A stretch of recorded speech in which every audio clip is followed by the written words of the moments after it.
Hello and welcome to our Old West video, where we're going to explore who the fastest gun really was in the Old West. American history has a lot of characters. A lot of them had many skills, some good horse riders, some good buffalo hunters, and some were pretty good at showmanship. But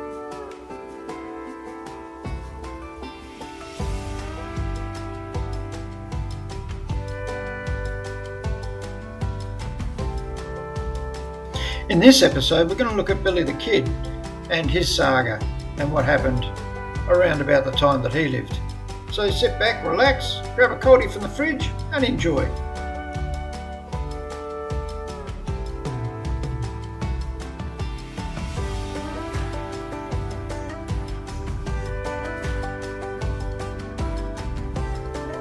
Okay, so let's start with Billy the Kid. Got a lot of interest in Billy the Kid as he was growing up in very hard times in a very rough area, and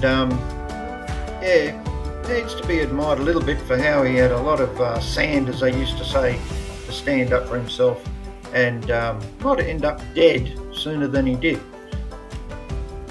It is reported that Billy the Kid killed about 21 men, but this is exaggerated and it's more likely that it was closer to 10.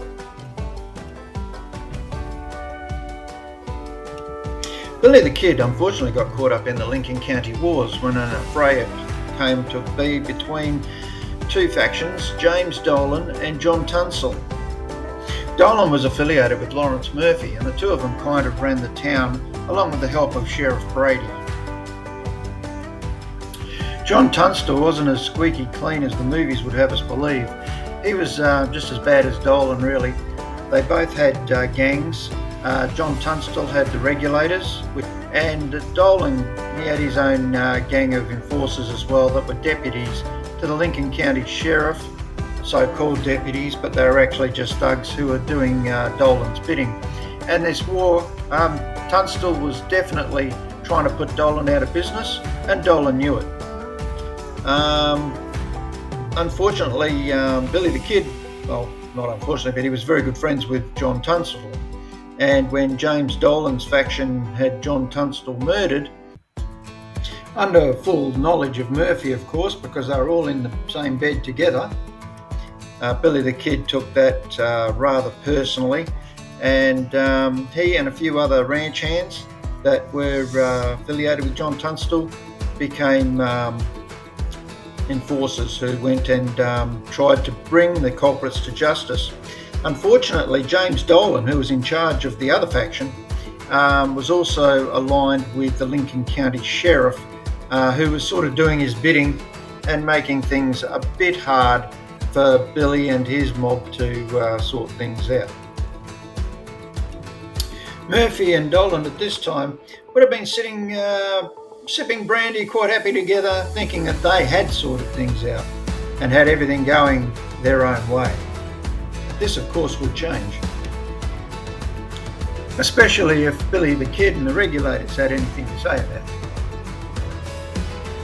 it. Known members of the regulators was Charlie Bowdry. He died of gunshot wounds. Billy the Kid, of course, the most famous of the lot, who supposedly died of gunshot wounds from Pat Garrett. We'll get to that later. But there's a little story behind that one, so that'll be interesting. Stay tuned for that one. Richard Brewer, who was the original leader of the bunch, who also died of gunshot wounds. Henry Newton Brown, who from time to time was also a lawman, also died of gunshot wounds. I think we're starting to notice a bit of a theme here. Play by the gun, die by the gun by the look of it. Not quite sure how to pronounce his next name. I think it's Jose Chavez. I hope I got that right. Now this is interesting. He actually died in 1924 when he was 72 or 73. He actually broke the mould of the others. Then there was Jim French. Everyone called him Frenchy. Frenchy was said to be a big man, either half Indian or half black. He was present when Sheriff Brady was killed by Billy the Kid, and the two men ran from cover to get a warrant from Brady's body for Alexander McSweeney. But unknown to them, one of the deputies hadn't been killed. Billy Matthews was his name. He opened fire and he wounded both Billy the Kid and Frenchie. French so bad that he had to hide for a day in under a friend's floor, and then the regulators smuggled him out. Just 3 days later, though, he was back at it at the gunfight at Blazers Mill against Buckshot Roberts, and that's where Richard M. Brewer was killed, the first leader of the regulators. This is Tom O'Fullard. He was best friends with Billy the Kid and was involved in everything with Billy. He was also one of the regulators.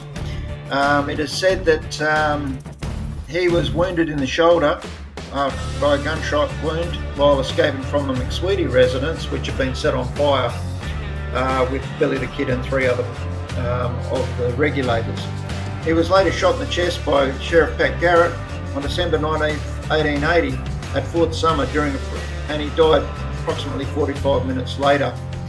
Interesting fact that where Billy the Kid's supposed to have been buried is also his body, and Charlie Bald, he's there as well. So all 3 of them are supposed to be in the same grave. This is Doc Skurlock.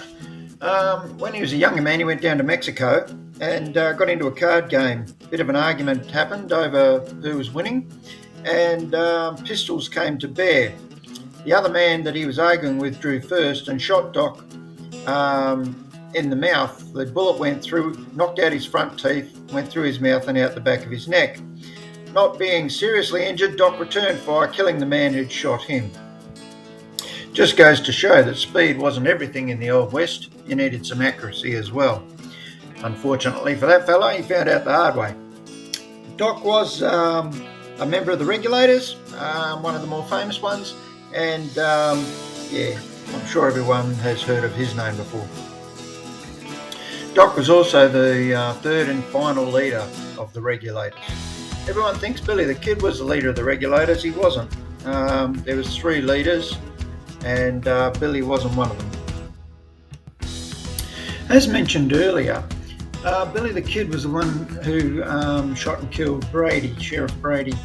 Him and his regulators were hiding behind the corral fence that used to belong to Mr. Tunstall. It's his store, and as Brady and his deputies were walking down the street, they were ambushed from behind. Sheriff Brady died from quite a lot of gunshot wounds in the back, and another deputy ran down the street and was also gunned down in the back. Reportedly, it was Frank McNabb that had shot that deputy, who was also a member of the regulators, and you guessed it, died of a gunshot wound. From this point on, Billy the Kid and his regulators were definitely wanted men. They'd killed sheriff, lawmen, and this could not stand. So our call went out to definitely get Billy the Kid and his regulators. This is an old courthouse where Billy the Kid was sentenced to hang. It's still there today, only now it's a museum for Billy the Kid.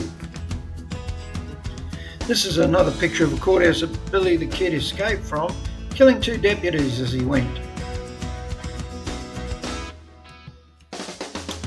Billy the Kid was said to have been shot by Pat Garrett. He was just 21 years old at the time of his death.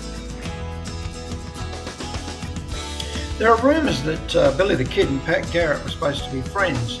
Then there's others that say they knew of each other but weren't close friends.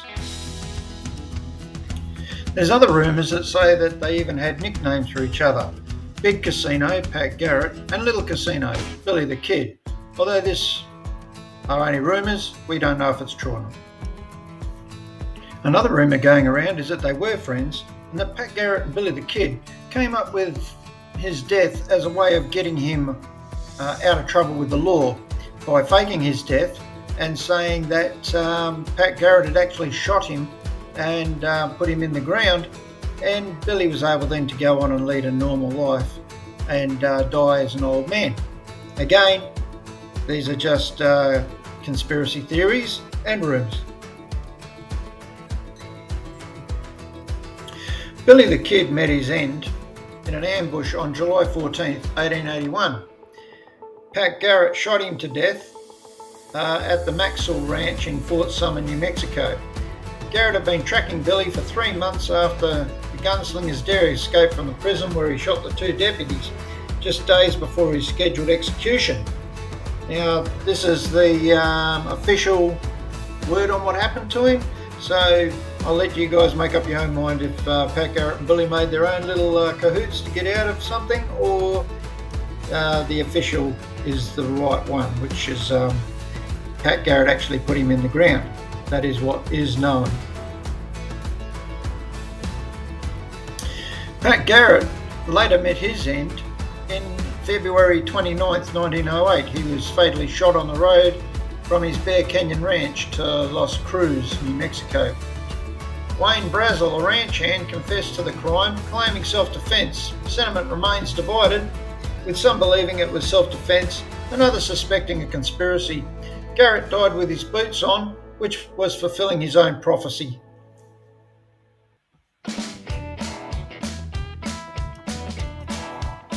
So there you have it, the story of Billy the Kid, the way I see it. Was he a villain? Was he an outlaw? Or was he just a victim of his own circumstances?